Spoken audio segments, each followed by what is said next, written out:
You know, I had to do it. I had to use that clip. I had to use the clip because, and then you're late That's today, funny. but you know what? You're here, and I'm glad to have you. Ladies and gentlemen from Windows Central, Mr. Jez Corden, welcome. Welcome to Games Talk. Hello. Thanks for having me. Sorry I've made everyone late. It just seems to be my thing, I think. I make my own podcast late. I make other people's podcasts late. I make meetings late at work, so it just seems to be my thing, apparently. Don't mean to do it, but alas, we got there Yeah, in the end. Right? you know, it happens. Welcome to the show. It's been a long time coming. I've wanted you on the show last year, and you told me basically you couldn't do it, and then this time I was shocked. I asked you the other day, and you were like, "Yeah, let's do it." And I was like, "Awesome, let's do this." Before we get started, I want to just give a shout out to all my awesome supporters out there. I want to thank everybody who watches and listens to the show every week. I appreciate you guys so much. Even those of you that just, you know, casually stroll in here for a little bit of time and bounce. I appreciate you guys. But these people here are have been supporting me. I mean, some of them since day one. It's pretty great. I've got Tony Disney, Spartan P451, Stormwalker 4, Smitty Smith, The Ancient Gamer, Assassin Lupa, Vite Wolf, Lord Star Killer, Yodani Quisada, Mass Erect, Game on Daily, Hargeet Chani, B. Martin, Radimus Cisco, Boba Fett Gaming, Dark CMF, Patrick Elk Dude, Topaz Girl, Delilah HD, Kung Fu Hot Dog, Danny Passion Official, Biff Rinaldi, and thank you for joining today, Mr. Peavy, 1973. I appreciate all of you guys. Thanks for being a great supporter of the show. I appreciate you. And Legendary Drops. They just became a supporter as well. I appreciate you, Ian. Appreciate that. Now let's get back to you because you're the man of the hour here. What have you been doing lately? What you been playing? What you been up to? Man, I'm addicted to World of Warcraft again in a minute. Oh, Like, I don't know what's happened to the game, but like, since Mike Ibarra's been back at Blizzard, because Mike Ibarra, like, obviously used to be at Xbox, vice president of platform, if I remember correctly. So Mike Ibarra used to be at Xbox. Everyone famously knows Xbox Quick, or now just Quick on Twitter. And he joined Blizzard a couple of years ago, maybe like 2 or 3 years ago now. At this point, maybe a little longer. Time is an abstract concept to me these days, but he quickly ascended the ranks, and now he runs the whole show. And obviously, Mike is addicted to World of Warcraft as me. And is he? this past expansion, yeah, he is. Like, if you go on Xbox Live, all he does is play Warcraft. So, You know, that was me when it first dropped. The game, I was addicted. yeah. When I tell you, I was addicted to that game. It got so bad, it almost put me through a divorce. Oh my god, It was that bad. Yeah, Yeah, maybe it put me it was through one of it. those. I don't know. Yeah. But I got the excuse that it's like, you know, part of my job to write about this game now. I don't know, Yeah. but the game's been in decline for years and years and years. But this past expansion, I don't know what it is, man, but they've nailed everything. Like, it feels like a fan's expansion. And I can't help but wonder if Mike Ibarra has had a lot to do with the new direction of the company and stuff. So yeah, that's pretty much all I've been playing. My Xbox is cold. I ain't touched it for ages because of Dragonflight. Yeah. But you know what? I understand the addiction of World of Warcraft, and if it's back to kind of the way it was, man, that's bad. That's bad. Stay away, people. If you have not gotten involved in that game, oh man, stay away. I want to say first, before the show even started, my good friend Brigadier's Blue dropped a $5 super chat. He said, "GTL time, baby. I actually have time to watch live tonight. Excited for this week's episode with Jez." So thank you very much for that. I got a super chat here also from Hargeet. Hargeet says, "Can't wait for 5 questions with Jez." Yeah, I can't wait for that either, Jez. That'll be interesting. Appreciate you, Hargeet. Appreciate you. Yeah, okay, I'll just get through these. Georgie, thank you for the $2 super chat. He says, "Ask Jez about Remedy, Microsoft. Why never Quantum Break 2 greenlit? Why wasn't it ever greenlit?" What do you Oh think? man, I saw you asking about that today on Twitter. You said you want a Quantum Break too. So yeah. I don't know exactly why it wasn't greenlit. I'm guessing it's purely a case of the sales of the first game. And Microsoft kind of almost has this annoying kind of mentality where it's like sales they judge everything by sales, which is like, I don't know if it's a smart thing to do, but for me, there was just so much potential in Quantum Break that I would have looked, if it was me, I would have looked at Quantum Break 1 and thought, like, okay, what can we do better here? Because it's quite clear the franchise has something. I really feel like Remedy made something special, yeah. And yeah, there was flaws. And part of the flaws of it was, the fact it was running on Xbox One. that But potato. there was something special there, and in the universe they created, and to just cast all that aside, I think it's just dumb, frankly. I would have gone in for Quantum Break 2. I would have like applied feedback and read the reviews. I wouldn't have just abandoned everything they'd done. Microsoft does this over and over again. It really bugs me. It's like if I was Matt Booty or whatever, that's the one thing I would do differently. Like definitively, is like try and build IP up. Don't just abandon them after one game. It's true. It's true. We have Rise. We have Quantum Break. We have, there's other games out there. I can't think of it right now. But Recore, Quantum Break. I'll be honest. I'm not a big fan of Remedy. I'm not a fan of their games. I find them rather boring. And Quantum Break, it has its moments, but for the most part, it's just a game I didn't care for. That's fair enough. But it's not for everyone. No, but it seems like all their games are kind of the same in that way, where it's like, you got to do a lot of reading for the story, in the game, like notes and stuff to pick up on things. And I don't know. I don't know about most people out there, but I'd rather not read the story within games. I like to be told the story. I like to see it play out and that sort of thing. I guess that's why I have such a love for a lot of Sony games, because they kind of play it out. Quantum Break gave you a whole ass TV show. It didn't make you read anything. Yeah, that's true. That's true. Yeah, they did have a whole TV show, but I don't want to go to a TV show. I want to see it all play out within game. You just said you like Sony games. Oh, zinger. Yeah. It's a joke. No, just a joke. Yes, it's a joke, people. It's a joke. The Magna Ange Mom, thank you for the $5. She says, Jez, did you get Colt on World of Warcraft? Great to have Fonz this week. Not yet.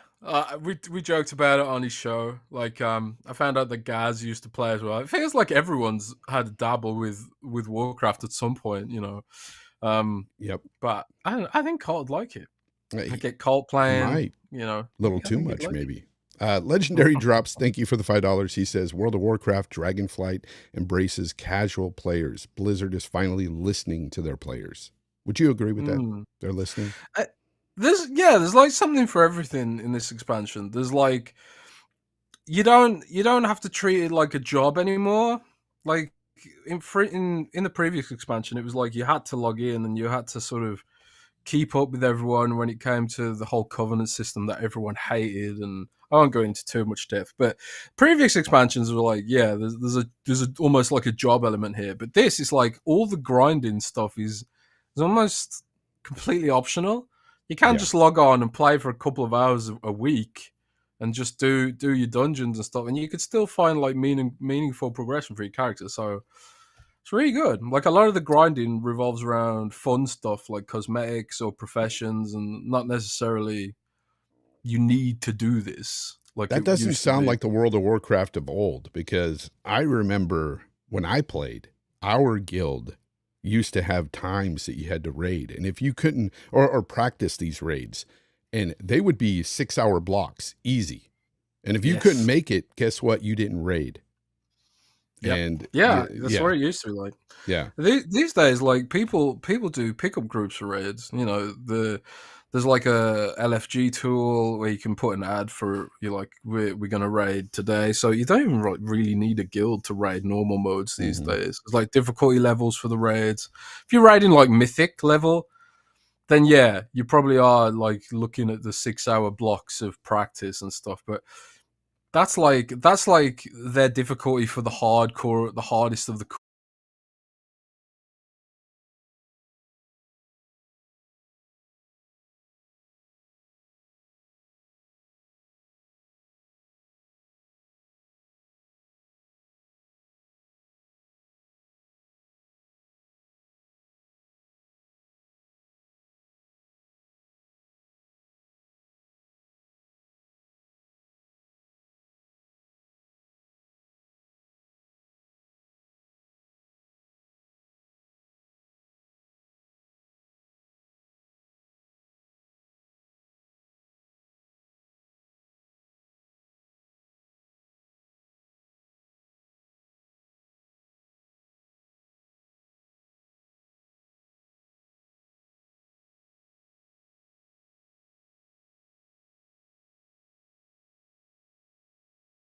Can you not hear me? Can you hear us? Can you hear me? us? Is it Test back? it.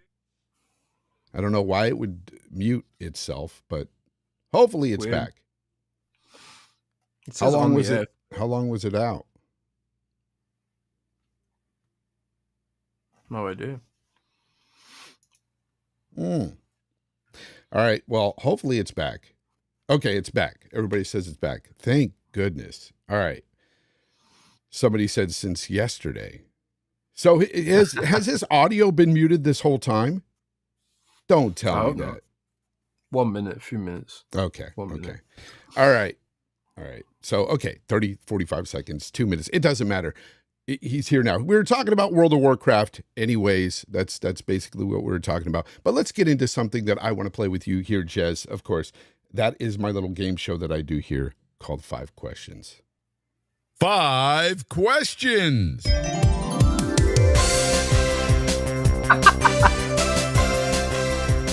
right, Jez.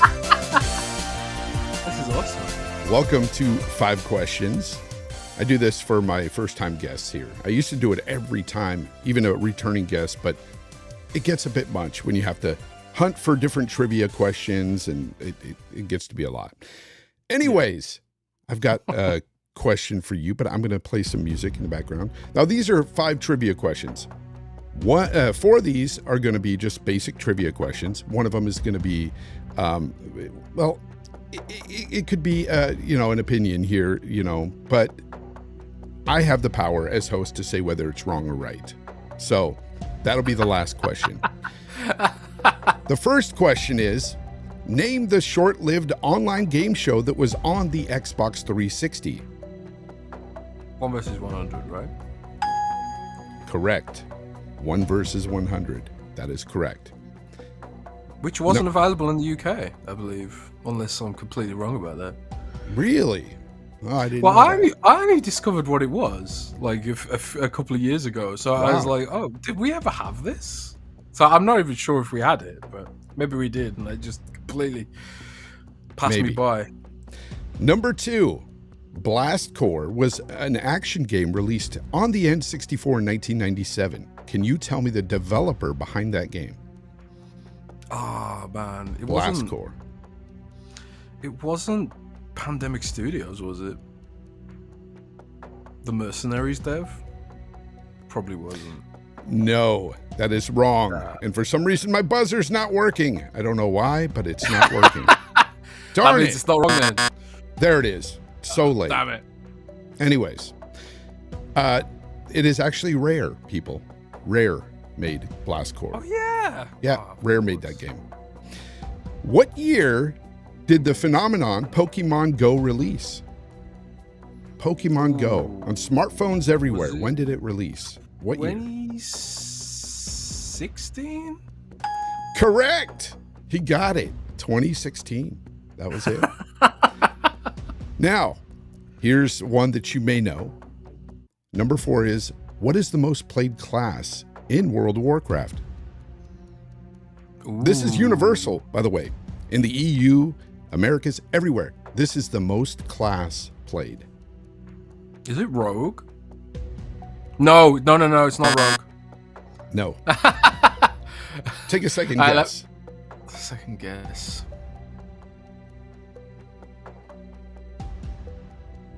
This is hard.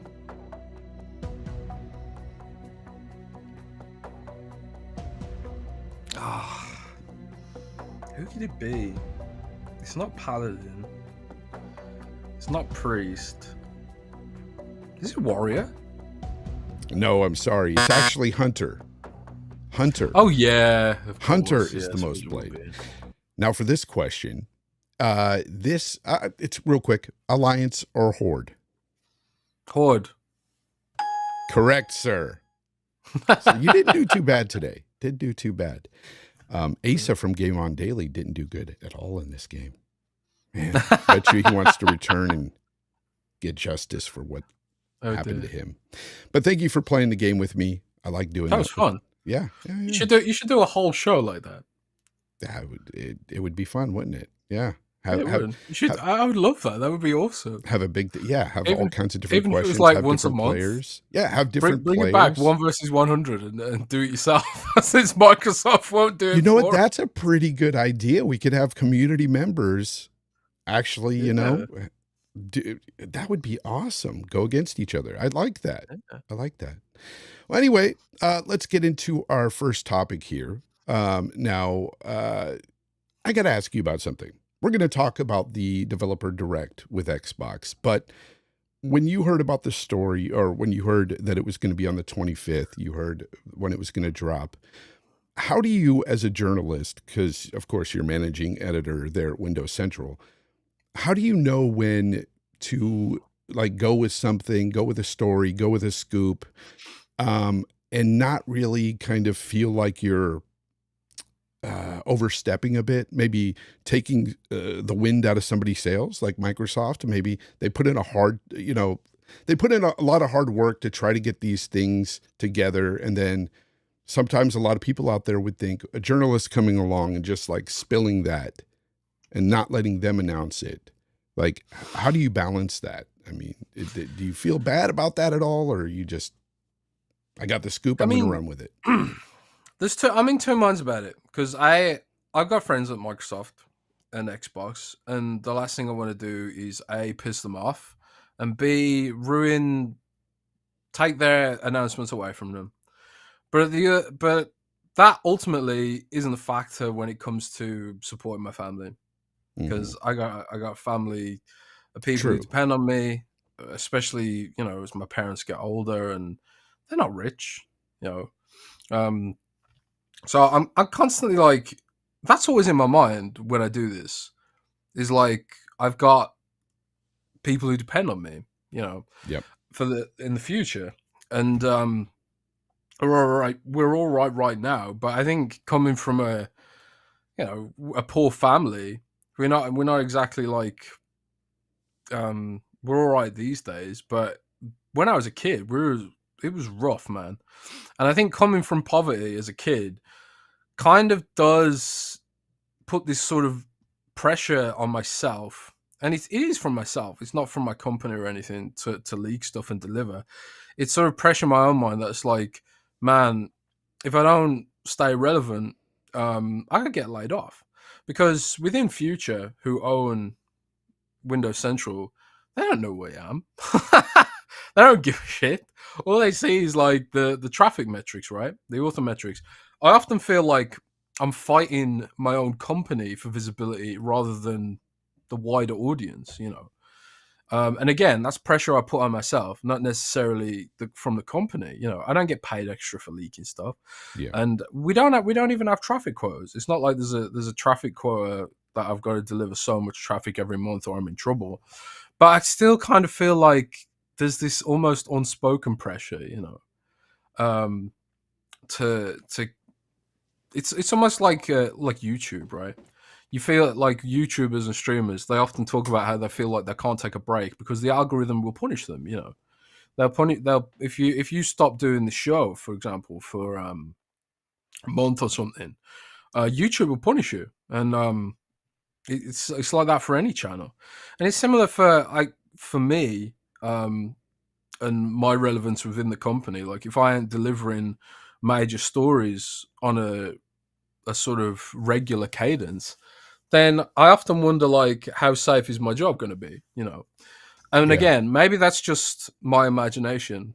Maybe it is No, my that makes imagination a lot of because sense. But I've always wondered about that, the journalist perspective when it comes to, unleashing a story like that, and not letting the companies do the talking and everything. And I, I get it, I totally get it.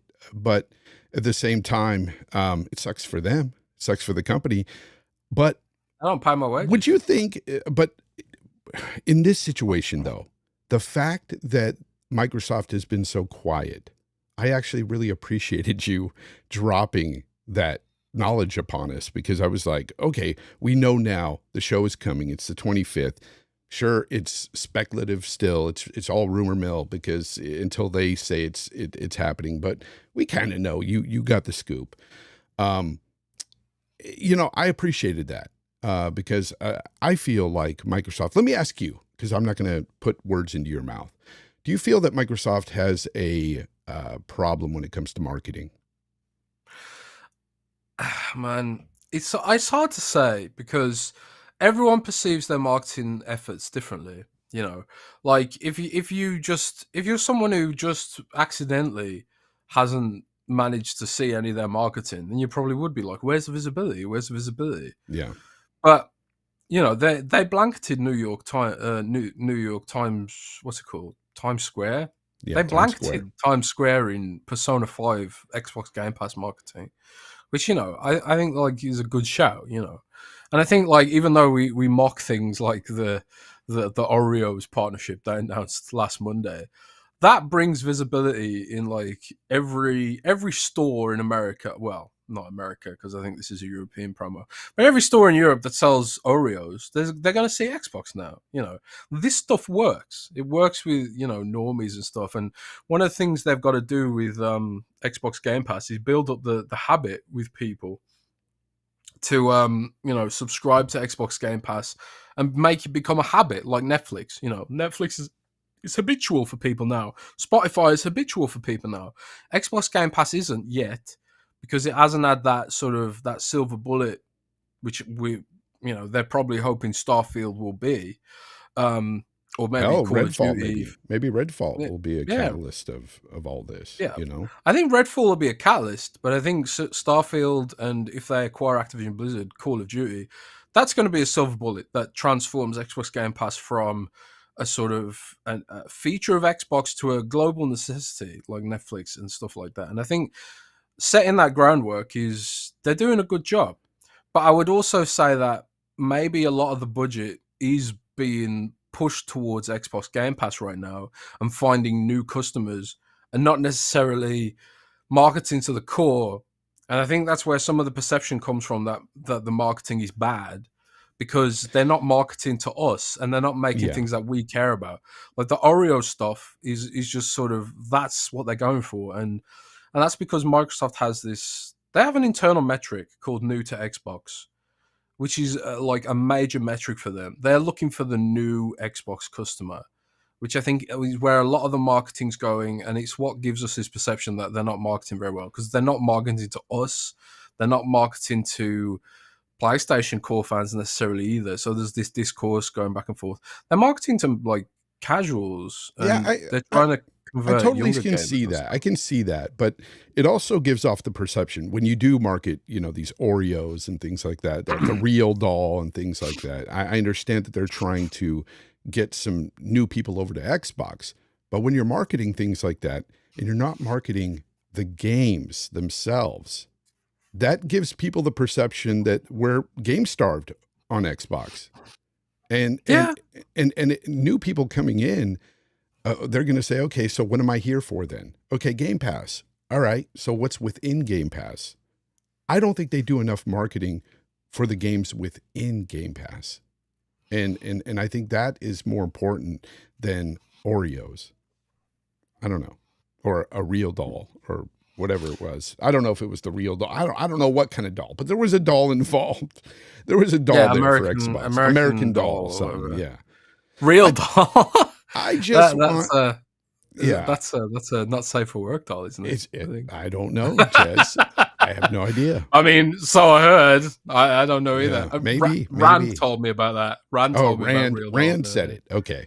Uh, how would you change, like, if Jez could be in power? What would you do to change up the marketing a bit, if you would at all? I don't know. Well, if I was in power, I'd make Gears Tactics 2, but I think I'm the only person who wants that game. But Mm, what would I do to change up the marketing? I honestly haven't given this a lot of thought, and I'm not like a marketing expert or anything like that. yeah, So, I mean, none of us it's are. it's kind yeah, it's none of us are at the end of the day, but we sort of just do our best to call it as we see it, right? But if I was sort of in charge of the stuff, I think I would be a bit more edgy. I think Microsoft has this sort of softly approach, which I don't think appeals to the core gamer. I think they could that they want to have a very wholesome image, right? And maybe that's a good thing. Maybe that's a good thing. Um, I would have more edge if it was me doing it. I'd go in for controversy. I'd go in for like some of their classic Xbox ads from the original Yes, Xbox era, the early yes. 2000s. Like, because The Gears, the that some Halo of their old commercials. ads generated like buzz, Hype. and Microsoft has done some of these edgy sort of things before. Like when one of my favorite ever Xbox marketing beats was when somehow they found out that Sony had a full page ad in the New York Times for Destiny 1. And there was this whole thing where Bungie wasn't allowed to mention the fact that Destiny for Xbox existed. So what Microsoft did was they took out a full page ad on the following page that just said also on Xbox. Wow. they didn't mention Bungie, they didn't mention Destiny. It was just an arrow that said also on Also, Xbox. And I thought that was so cheeky. I want to see more of that. I want to see more yeah. of like, you know, The, generate buzz with yeah, controversy. exactly. But that's also risky though, because like if you do it and it's cringe or it comes off as like petty, it can backfire, right? But I think with the right marketing agency that really understands, you know, like that Destiny thing, Yeah. I think it could be really good. But that's what I'd do. I'd be a little bit more edgy. I mean, you don't even have to poke fun at Sony or anything. You could go like you know, just like that crazy. I always think of that crazy ad where the woman has a baby. Oh, You know that ad I'm talking about, yeah. yeah? Yeah, I do know the And ad you're talking then about. the baby like zooms through the air and gets Yep. old and Yep. then Was dies. that Sega? That must have been a Sega commercial. Sega had some crazy, Yeah, outlandish commercials stuff back in like the that. day, but they caught Yeah. your eye. They definitely did. But no, even going back to the Gears of War, Mad World commercial that was out back in the day, that was amazing. Like, I just want to see them market the games a bit better. That's all. That's what I'm looking for. I Um, think but yeah, I think yeah, it's stuff like that, life flies by, Flame says. Yeah, like that was a really cool ad, but it was also controversial because people were like, oh my god, the baby's like hurting or gonna explode or something. um but I don't know. the I baby's always hurting. remember it. It's going to I explode. remember it from years and years and years. Yeah, I definitely do. So if you had the power there, and you were able to take one of their studios that's underneath their umbrella now, and I'll even throw ABK in there as well, Activision and Blizzard, you can use them as well. What studio would you take to make what game? I would take the Coalition to make a StarCraft shooter. Hmm. I mean, that is the obvious low-hanging fruit, because StarCraft Space Marines are covered in armor like the COG soldiers. That'd be a Yeah. heavy third-person shooter, violent as hell, fighting monsters, the Zerg and whatever. You could have like a Protoss sub-story. The game writes itself, man. But I tell you what else I'd do. I'd have a Call of Duty ODST. I'd get Infinity Ward and I'd make a Call of Duty game that was Halo ODST themed. Hmm. So it was Call of Duty, but it was also Halo, and it gives you that Call of Duty style gameplay in the Halo universe.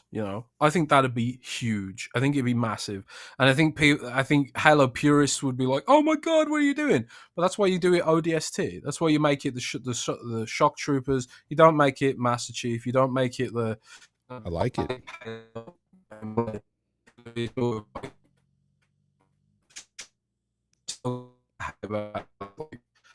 cutting out. Everyone's got a shield. I hate that gameplay, and I realize it's tactical and whatever, and people love it, but I can't stand it. I like the Call of Duty, tap tap tap, you dead kind of thing. Mr. J said, so basically Infinite Warfare. I don't think it was like ODST though. No, I don't think Infinite Warfare is anything like Call of Duty, but yeah. Jez button. There's something wrong with my internet today. Yeah. You're back now. Yeah, you're back now. Let's go ahead and get into the developer direct though. The 25th, 12 p.m. Pacific time, I believe. They will have their developer direct, a first of its kind, really. And I said this on RDX the other day. This is essentially a new format for Xbox. So we've not seen them do something like this. Typically, it's more big show, E3, XO. This is a direct. So this is something akin to what we got with Nintendo Directs. So I expect a little less, and they even told you basically what they're going to show. But a lot of people are expecting them or want them to show something brand new and big. And that's not happening here, right, Jez? Yeah, I mean, is there room for like a one more thing style announcement and stuff like that? Maybe.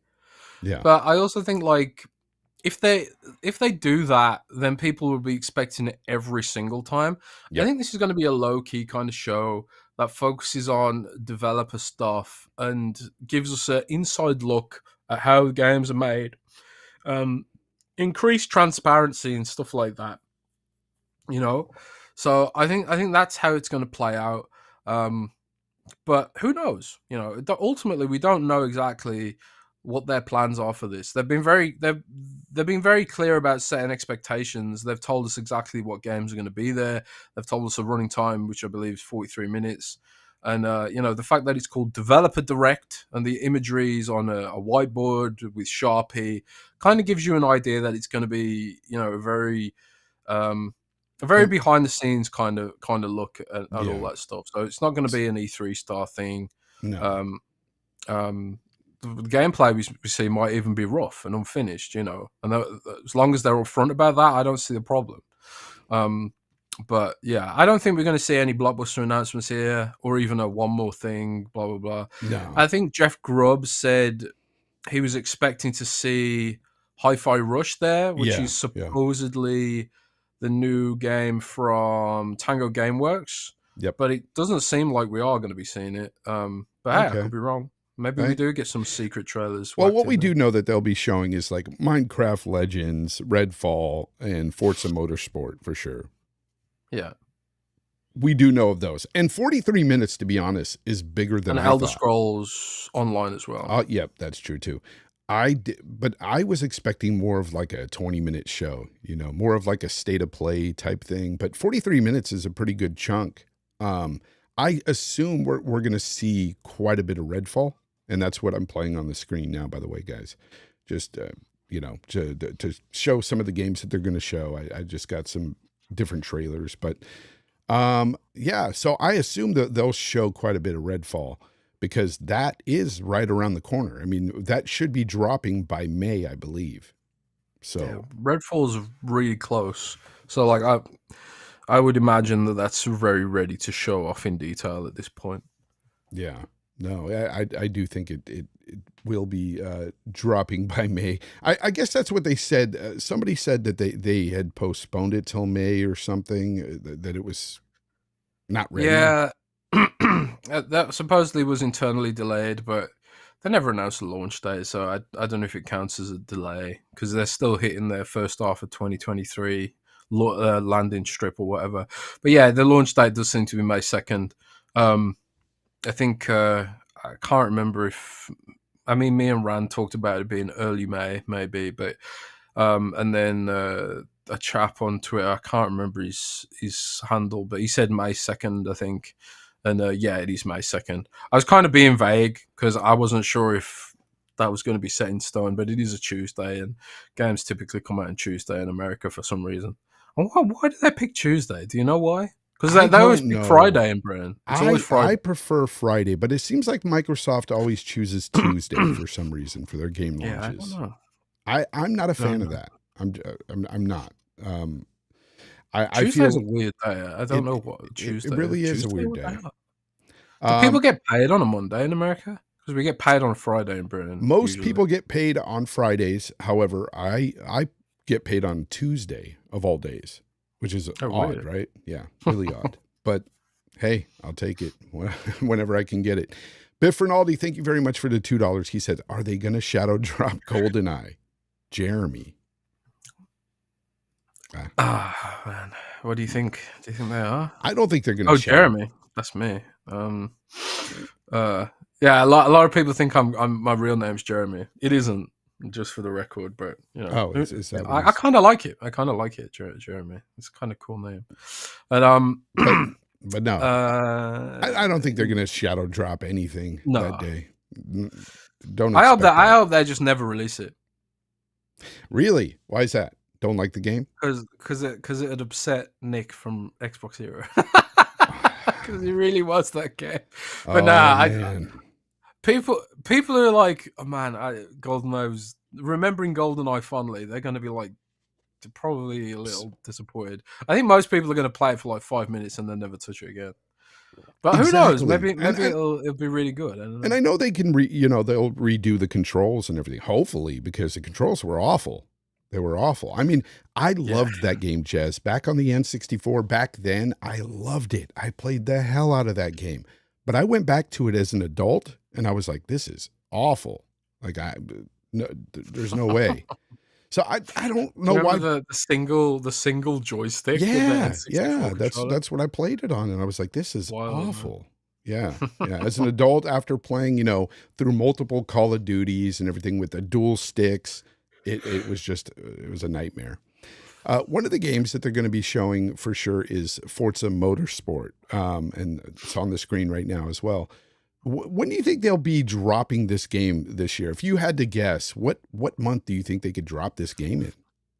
Honestly, I have no clue about Forza. I mean, this is another game that's supposedly coming in the first half of the year, isn't it?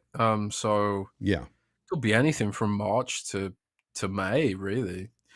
I mean, you got to presume there's not a huge amount of crossover. Like, I mean, there is crossover, but like, if you're a Forza fan, you probably play Forza before you play anything else. But like, if you're a Redfall fan, like, or Starfield fan, if it indeed does launch before June, which I don't think it is, by the way. Yeah. If you are a fan of those games, like maybe you play Starfield first and come back to Forza later, because I don't think like if you play Redfall or Starfield, it's not gonna sap away your appetite for playing Forza, because they're completely different experiences, right? You might bounce between the two. It's not like you play a Far Cry and then it sort of takes away any of your appetite to play any other Ubisoft game, because they're all the same game, Yeah. And as I for think the they could drop Forza anywhere. Yeah, and as for Minecraft Legends, do we have a date on that or not yet? I believe Minecraft Legends is launching in March. Okay. I don't think that's public yet. Uh-oh. But Scoop, yeah, I think Scoop right here. Yeah, March. I think Minecraft Legends is launching in March. I think. I don't know for sure at the moment, but I'm pretty sure, like say 80%, 75% sure it's launching in March. Yeah. I don't know if maybe they've literally just announced that and I've forgotten. But I think it's launching in March. That's what's rattling around in my brain right now. So yeah, and of course the elephant in the room, and we were told about it the day this news broke, not the day it broke, but the day that Microsoft announced that they were having this event. They also had to come out and say, hey, we've got another show later for Starfield. Now, Starfield, we all know, everybody's been waiting for this game. I've been waiting for this game. I'm excited. And everybody expects this to be out before the end of June, because that's the timeline they gave. pretty much they said they gave a 12-month window last year and said you could expect these games within the next 12 months, and they showed Starfield. Now we're hearing mumblings and rumors behind the scenes. This may not drop by June. What say you on this, man? I haven't got anything concrete. I mean, I've heard the rumors and stuff that it's supposedly slipped past June. I think it slipped past June purely based on pessimism. But not pessimism really. Actually, it's just this idea that it has to be polished and it has to be perfect, and it's a massive, massive game. And I think Microsoft will be willing to delay it because they'll be like, well, we want this to launch in as good a state as possible, as complete as possible, and really buck this trend of like launching games and finishing them later. Because like, how many AAA games these days launch unfinished and get patched later? You know, it's almost I hate it. They're training us to not buy games at launch, Yes, and buy them later when they're patched up, and also they're on sale. You know, so I really think if Starfield is a symbol of Microsoft turning the corner with its first party output, it has to be as close to perfect as possible. It's never going to be perfect. It's a creation engine game. It's going to be, you know, absolutely massive, and there's going to be like thousands of quests, and there's going to be issues. There's going to be weird situations where, you know, it's a Bethesda game, Jez. It's a Bethesda game. It's going to have its bugs. It's Bethesda. Yeah. So, but their games are buggy because they're so complex. You know, like no other studio even comes close to what Bethesda does in terms of complexity. So it's kind of like the bugs are inevitable, but I suppose it's just the volume of bugs. I suppose like they did improve things. Like even if you look between Fallout 3 and Fallout New Vegas, which I guess was Obsidian, but still, Fallout New Vegas was the buggiest game I ever played at launch in my entire life. I remember going into a building and there was just no floor, and I walked through the door and then just fell down and died. Like I was like, my God, this game is buggy, crashing and all that kind of stuff, you know. But Skyrim, I felt like launched in a much better state than Fallout 3 did, and then Fallout 4 launched in a better state than Skyrim did. So maybe they've got like a better process for this stuff. But then Fallout 76.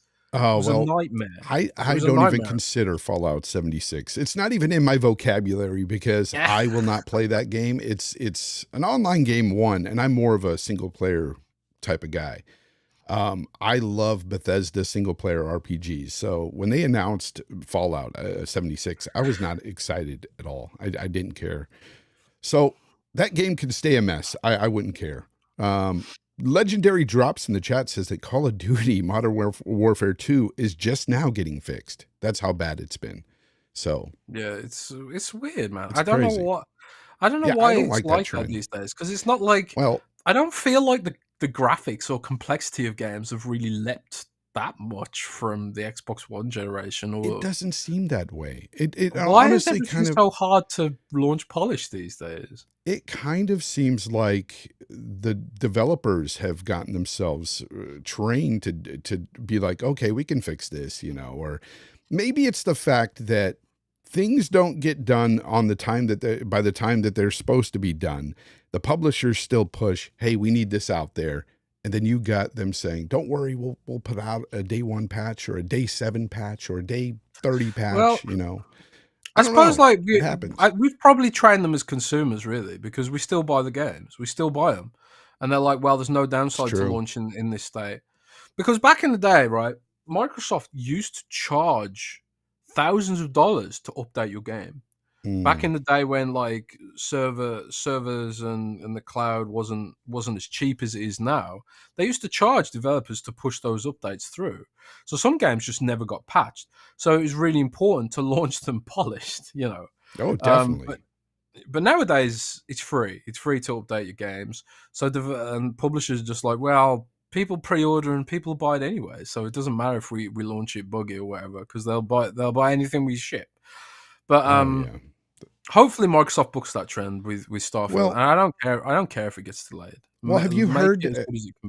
Have you heard from anybody personally, or I can't ask you that, but have you heard the stories out there that there's playtesters behind the scenes playing Starfield and saying that even the ones that are skeptical are saying that they have exceeded their expectations with this game?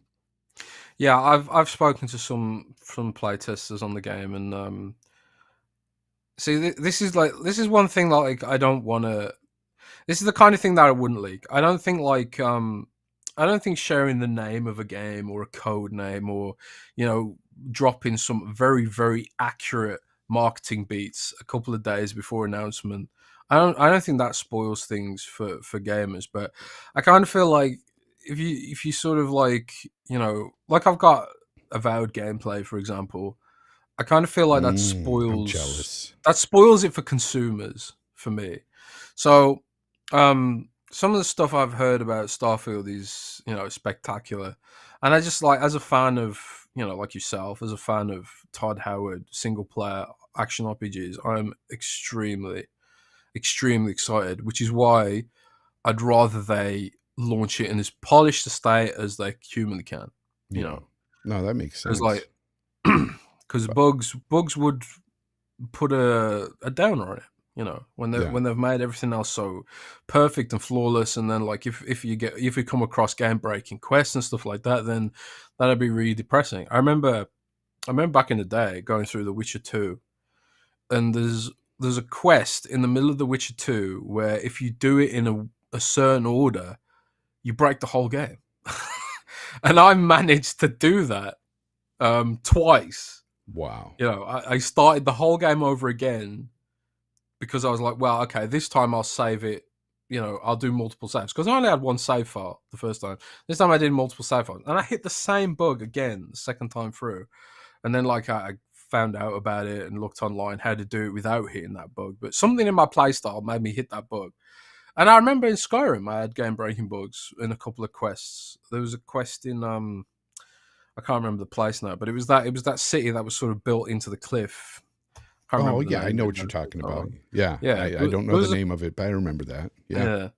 Luckily, you didn't need that quest to finish the game, but there's a way to hard lock that quest, and on PC, yeah, you can do a console command or download a mod that will fix it, but can't do that on console. So Yeah. it needs to be as close to polished as possible. If I could compile all the hours that I put into Bethesda RPGs, it would be insane. Yeah, We're talking well over 1,000 hours. same. It's I I put in entirely way too much time in these games, even for Fallout 4, which I mean, arguably wasn't the best Fallout at all, and it was probably the worst. But I still enjoyed my time with it. Really yeah, liked the same. game. So Yeah. I have not disliked a Bethesda single player RPG yet. And that is Yeah. that's part of the reason why I'm so excited for Starfield. That coupled with the fact that this is a sci-fi RPG, we're going to space, we're doing things up there with the Bethesda formula. It's to me, this is what sets it apart from other games like Star Citizen or, No Man's Sky, things like that. This is what sets it apart. Bethesda RPG. That's what sets it apart. I can't wait. I'm so excited for the game. I believe, well, first I'll ask you, when do you think will be or could be a launch month for Starfield? If I had to guess, I Yeah. would think honestly, and this is based on nothing. This isn't a leak. This is just my pessimism. Yeah. I would think maybe September, October. Personally, for Starfield at this point, I think it needs to launch as polished as possible. They need to go over everything with a fine tooth comb and really make sure it lives up to everyone's expectations and stuff like that. They're testing the hell out of it, and maybe they'll get it there before September, October. I hope they do because I want to play it as soon as possible. But Yeah. we'll wait and see. I think it's going to be September myself. I think they're going to push it back till September, not only because of the polishing and everything. I also think that they've got to give their games time to breathe. They've got, what people don't realize is this year, they've got so many games coming to Game Pass. And I'm not talking just first party, but third party as well. there's a big, huge lineup that we heard about within just the first 6 months alone. I mean, we're about to get Atomic Heart dropped on us. I can't wait for that game. There's so many games coming to the platform that I'm like, how are they going to space these out? It doesn't make sense if they're to launch Forza Motorsport, and then maybe a month later, Redfall, and then what, a month later after that, Starfield? I don't think so. I don't think that's how it works. We've got to think about the business side of it as well. We're gamers, yes. I don't care about their business or whatever, and I want all my games when I want them, but that's just not how it works. You sometimes have to put your mindset into that mindset of a businessman, and it just doesn't make sense to just launch this game every month, brand new game. It just, I don't know. How do you see it, Jez? Sorry, can you repeat that last one? So I got no. Basically, basically, them releasing games, they have to space their games out, right? I mean, you can't just launch, say, Forza Motorsport, then a month later you're launching Redfall, month after that Starfield. It just doesn't work like that. No, it doesn't. Yeah, and a lot of people are like, I don't care, I want all the games right now, and it's like, that's not how it works. And they know people will play some games in favor of, over some other game because it's just better, and some games will get overshadowed. Honestly, it's even harder for a platform holder because in some instances you don't want to step on your third party toes either. Yes, that too. You don't not only do you want to launch games in for your internal games, but also like you don't want to launch Starfield up against any other specific title from one of your colleague teams from EA or Ubisoft, because Starfield's going to bury everything when it launches, in my opinion. So you could kill an Assassin's Creed, or you could kill a Far Cry with Starfield. You could kill a Redfall with Starfield. Exactly. So, and that's one of the main points where I could see them doing this developer direct without Starfield there, because let's face it, it would overshadow Redfall. It would overshadow anything at that show. For most people, it just would. So and the fact that it's such a big game, it needs its own deep dive again. We need to see more of that on its own. So it makes sense to have its own thing. I just can't wait. I'm looking at some of the footage that I put up, and flying around in space in the spaceship that I create. That's one of the things I really enjoyed about Fallout 4, Jez, is the fact that you were able to mod stuff and create your bases and things. And we'll be able to do that here in Starfield. Yes. It's just so exciting for me. Moon bases, build your own spaceships, colonize entire planets, dude. It's gonna be special, man. It's gonna be. Yeah. I just need to know the release date so I can plan accordingly. I need to take a week off to play this game, and it's going to take me a lot longer than a week to beat it or anything. I just want that much time to sink into the game, just to get into it. I can't wait. But as you heard, we don't have any concrete info here. A lot of people in their chat are stating, they think it'll be out before E3. I wish it was. I wish. But I'm really starting to think that it's September. I don't know. Just that month for me, I just feel like it's going to drop then. March, no way, Mav. Fun Speculation said March. There's no way. It's not dropping in March. Let's go ahead and move on to Obsidian and Avowed real quick. Now, you say, I heard you earlier say that you had gameplay, or you saw gameplay of Avowed. There's rumors swirling that there may be a co-op mode in Avowed. Have you heard anything on this? I think I might have talked about it on Xbox 2 a long time ago. In fact, I did mention it on Xbox 2, and what I said was I wasn't sure if it was still in the game or not. I'd heard I heard about co-op in the context of they were talking about how, because I think it was Jason Schreier who put out there that Avowed had some kind of reboot, right?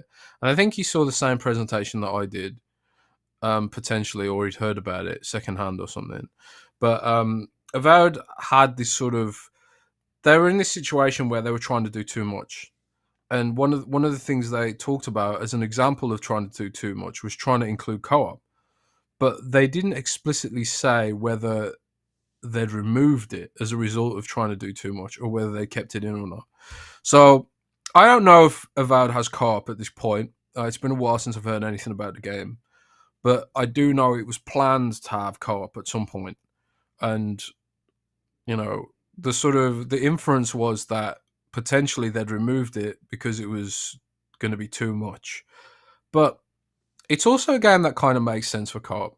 It's sort of like hub based, similar. From what I understand, it is hub based, kind of like the Outer Worlds, where it's like these large maps with interior locations separated by loading screens, rather than a continuous open world like I don't know, So more Far like Cry or something. kind of like dungeon crawlers too, basically Yeah, going. kind of. I Yeah, mean, this is it's a Pillars of Eternity game at yeah. the end of the day, and Pillars of Eternity is heavily inspired by Dungeons and Dragons, and what is Dungeons and Dragons? It's a co-op game. It's the ultimate co-op game.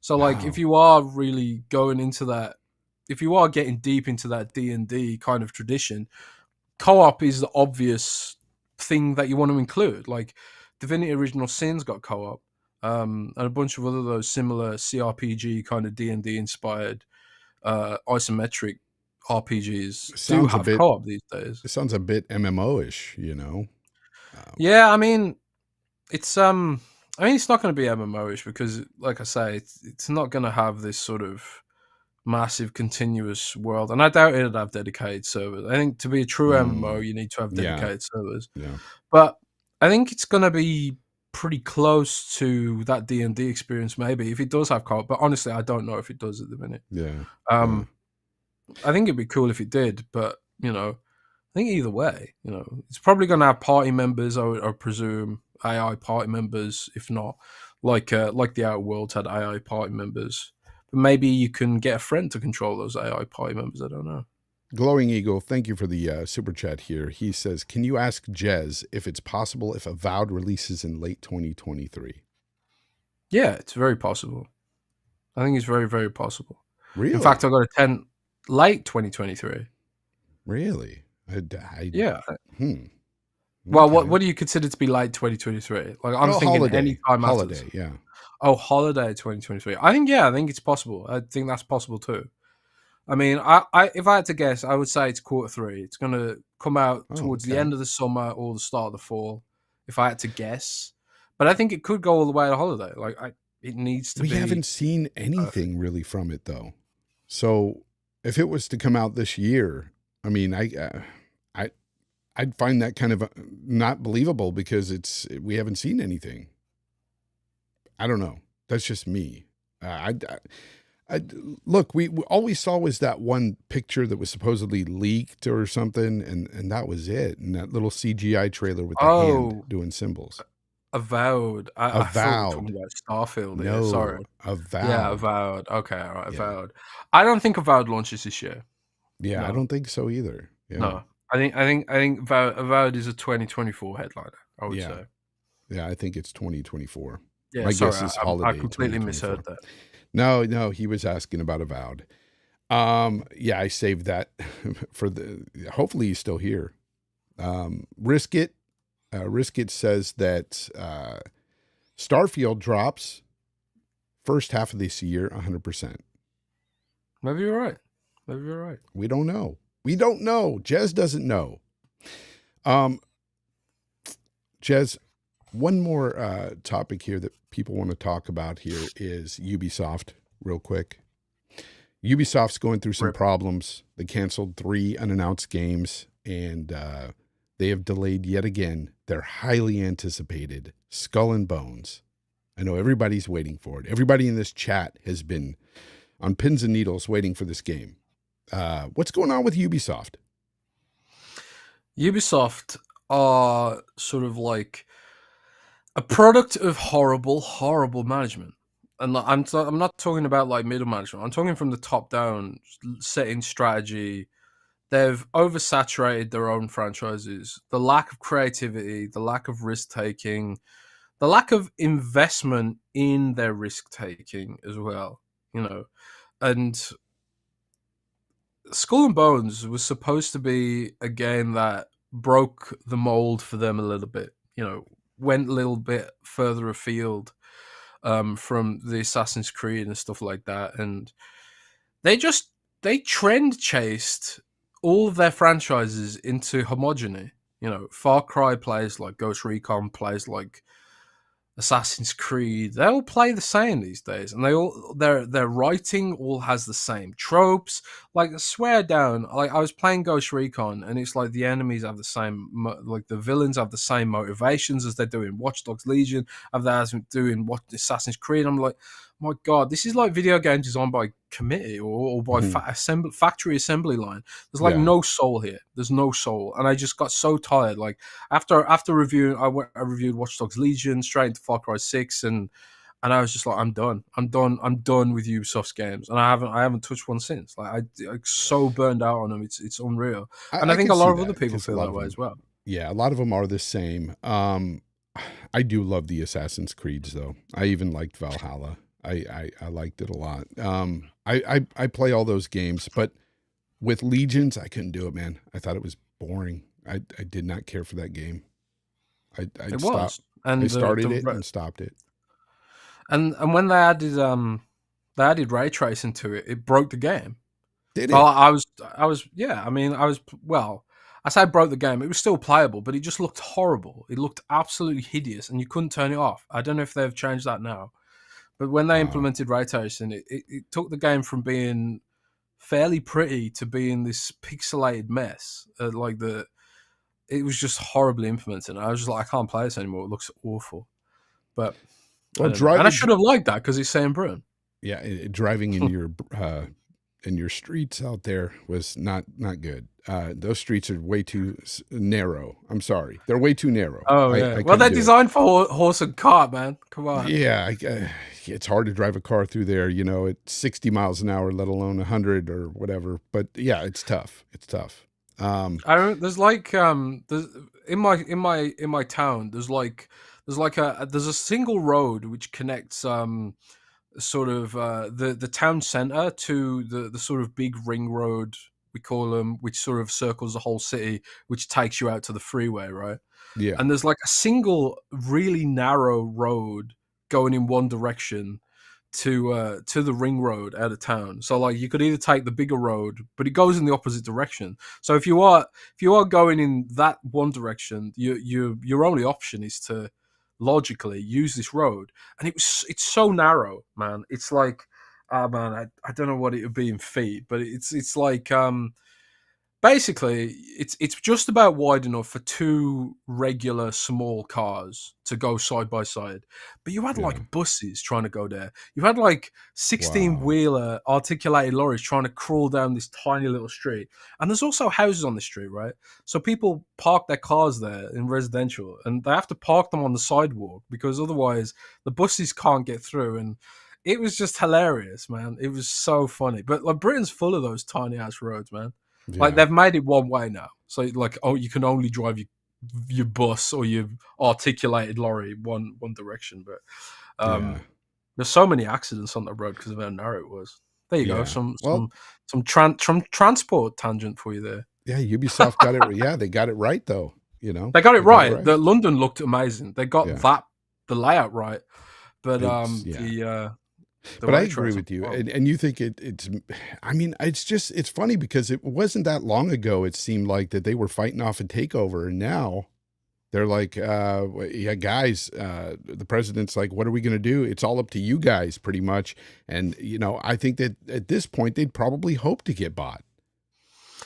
I mean, that Jeff Grubb said on Twitter that Ubisoft had shopped itself around and nobody wanted them at the valuation they were offering. And Wow. it's no surprise. It's like, what have they got? What do they have? They've got Rainbow Six Siege, which is in decline, and Call of Duty completely had that game's launch. They've got a bunch of dead service games like the Division 2. They've completely mismanaged the Division 2. They cancelled it way too early instead of trying to save it and fix it up. They got For Honor, which they, to their credit, they still support for some reason. which it's got a small but dedicated fan base. But again, it's really small. Like that game is super hardcore, and it's impossible to access because the people that do play it are so insane now. That you just like, if you're a newcomer, it's like, man, I just get absolutely destroyed. But what else do they have? They've got like Assassin's Creed, which everyone's tired of. They got the Tom Clancy license, which they've abused and applied to franchises where it doesn't make any sense. And they won't bring back Splinter Cell for Rand.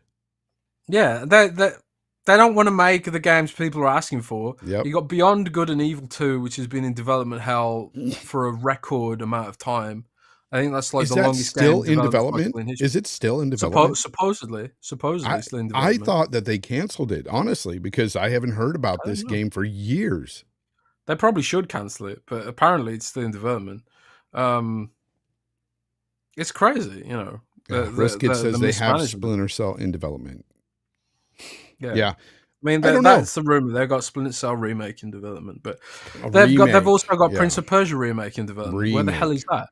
Yeah, remakes. It's nowhere to be seen. Nowhere to be seen. You know, that's another thing that I see in the gaming industry today is we're seeing a lot of remakes. And it's like, where is the vision to create something brand new? Like, give us something new. You're right. Scene. It is.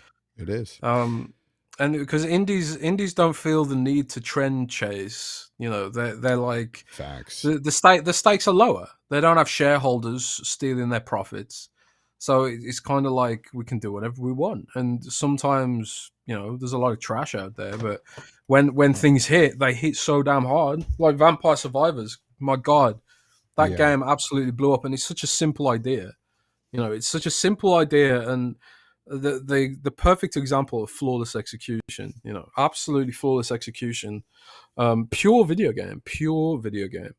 And guys, it's the indie scene that's driving a lot of that innovation. In case you guys saw me, I was worried. I almost dropped my whole monitor. It fell backwards just now, but I was able to catch it. Secure that.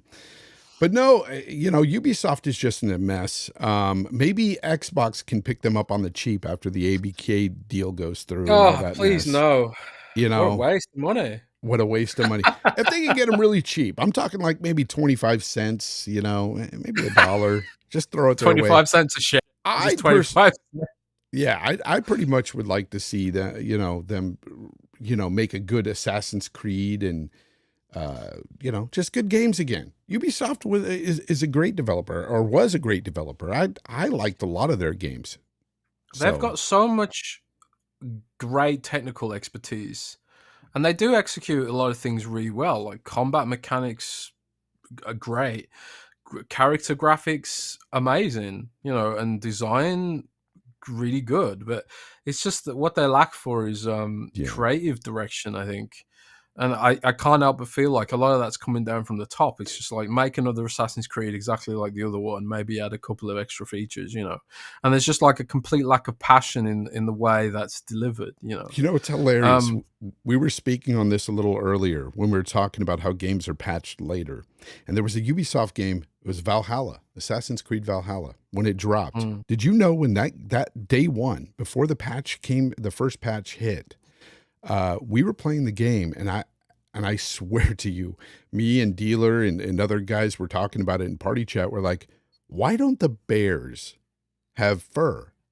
Like it looked like they had no texture, none. Oh dear. And it didn't have texture until the patch came out, which was like a day later or something. I just kept like walking up to the bears going, what is going on here? There's just no textures. There's no fur. Naked bears running everywhere. Yeah, it was really weird. But again, it's just that thing where, you know, they decide to release it and patch it later. Legendary drops. Thank you for the super chat. He says Xbox needs to get their own first party studios under control before buying anyone else.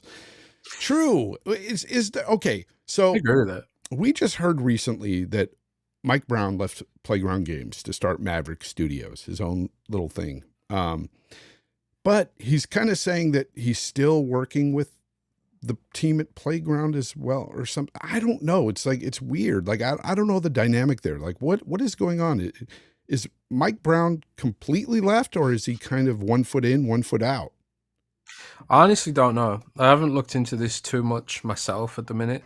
But it just seems like this is the thing about the video game industry, and it's something regulators don't seem to understand.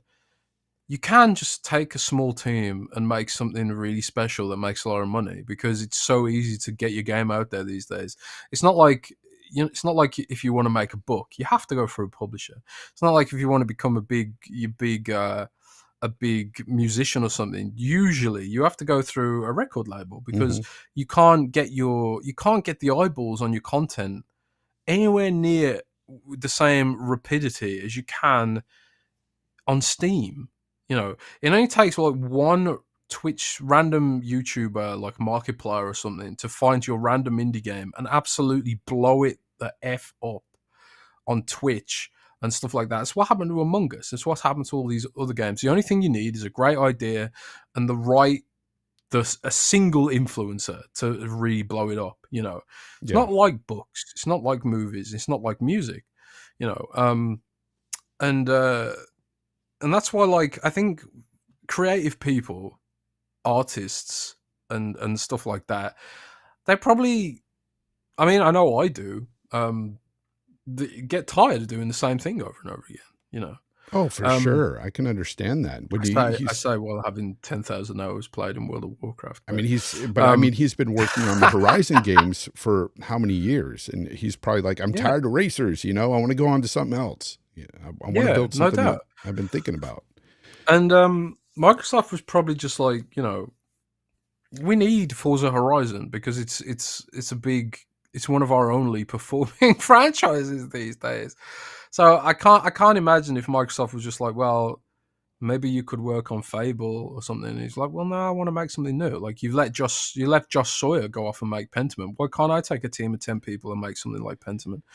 And Yeah, that's you what I don't was know thinking. if like you don't know what the conversations were like behind the scenes. Maybe Microsoft was like, yeah, you can do that, or and then they were like, yeah, but you can do that, but we want to own it or something. And the guy was like, well, why should I? I should just own it myself and just make it myself. Maybe he just wants the challenge of building a studio again, because like Rand said on Xbox Two this week, which I didn't know, was Playground was originally made of a team that broke away from Codemasters. They were like, well, Codemasters aren't doing things properly or something, so we think we can do it a better way. Let's go off and make Forza, and they did or whatever.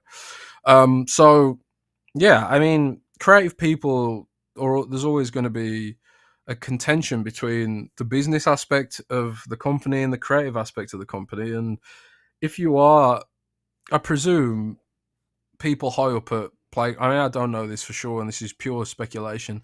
But I presume he might have been a shareholder in Playground Games, and maybe he's got the capital now to make his own studio from the acquisition. I don't know, but that often happens too. Like a studio will get acquired, and then the people at the top who have the shares, they get a lot of capital, and they don't want to buy a massive mansion or a golden yacht. They want to reinvest that money and keep creating and keep being Yeah. artists. So a lot of them go off and make studios from firms that get acquired. I wouldn't be surprised if we see more of this kind of thing through Microsoft acquisitions, and that's always a risk when you acquire. And you throw a Yeah. lot of money at the people who own those studios. They might go off and make their own studios. We've seen this happen at Blizzard. Um, Basically, the entire StarCraft team left, and they're building their own StarCraft now. I can't remember the name of the studio off the top of my head, but a lot of the StarCraft team are basically building their own StarCraft now. Yeah. Yeah. Because at Because times, there's capital out there for studios. yeah, and plus, as a developer, you might be with a team that just becomes a machine to make one game over and over, every year, every Yeah, 2 years, that's what whatever the case may be. Ubisoft. Yeah, so I get it, but when I saw that Mike Brown left Playground, I was like, oh no, here comes the fanboys, with the rhetoric about the sky's falling at Xbox. They have a mass exodus of developers leaving. That's the kind of stuff they would have you believe anyway, just to talk crap on Twitter and stuff. But I don't think this is a case of he wasn't happy and he's leaving. I think he just wants to build a different game. I think that's truly what it is. Yeah, I don't think there's anything nefarious here. I think it's just a case of I want to do something new. Like we all get Yeah. that feeling, right?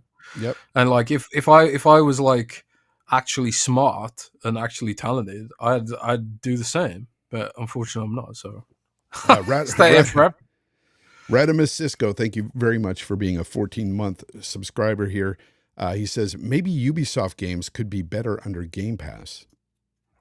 Well, they would definitely get played more. They'd have more interaction for sure. Risk It for the Biscuit, thank you very much for the Australian $7.99, which is like $5 million here in the US. He says Xbox will not go after another huge acquisition.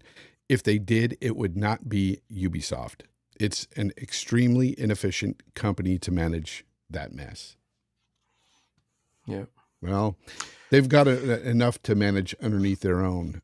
Have you heard anything about Perfect Dark? That's another game that we haven't heard much about.